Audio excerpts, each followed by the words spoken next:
Hello ಎಲ್ರಿಗೂ ನಮಸ್ಕಾರ. ಎಲ್ಲರೂ ಹೇಗಿದ್ದೀರಾ? ಚೆನ್ನಾಗಿದ್ದೀರಾ ಅಂತ ಭಾವಿಸ್ತೀನಿ. ತುಂಬ ದಿನದ ನಂತರ ವಿಡಿಯೋ ಮಾಡ್ತಾ ಇದ್ದೀನಿ. ಇದು ನನ್ನ ಇವತ್ತಿನ ಲುಕ್. ನಾವಿವತ್ತು ವಿದ್ಯಾಪೀಠದಲ್ಲಿರೋ ಕೃಷ್ಣ ದೇವಾಲಯಕ್ಕೆ ಹೋಗ್ತಾ ಇದ್ದೀವಿ.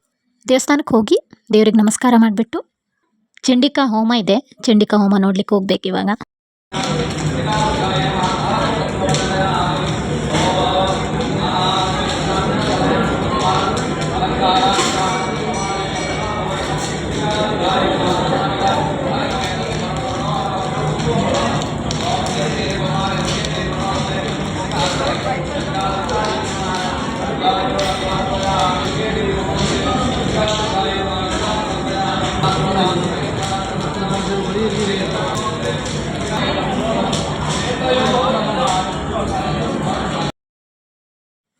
ಚಂಡಿಕಾ ಹೋಮ ಮುಗೀತು.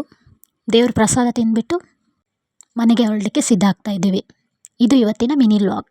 ಈ ವಿಡಿಯೋ ಇಷ್ಟ ಆದರೆ ಲೈಕ್ ಮಾಡಿ, ಶೇರ್ ಮಾಡಿ, ಕಮೆಂಟ್ ಮಾಡಿ, ನಮ್ಮ ಚಾನಲನ್ನು ಸಬ್ಸ್ಕ್ರೈಬ್ ಮಾಡ್ಕೊಳ್ಳಿ. ನೆಕ್ಸ್ಟ್ ವಿಡಿಯೋದಲ್ಲಿ ಸಿಗೋಣ. ಎಲ್ರಿಗೂ ಟೇಕ್ ಕೇರ್.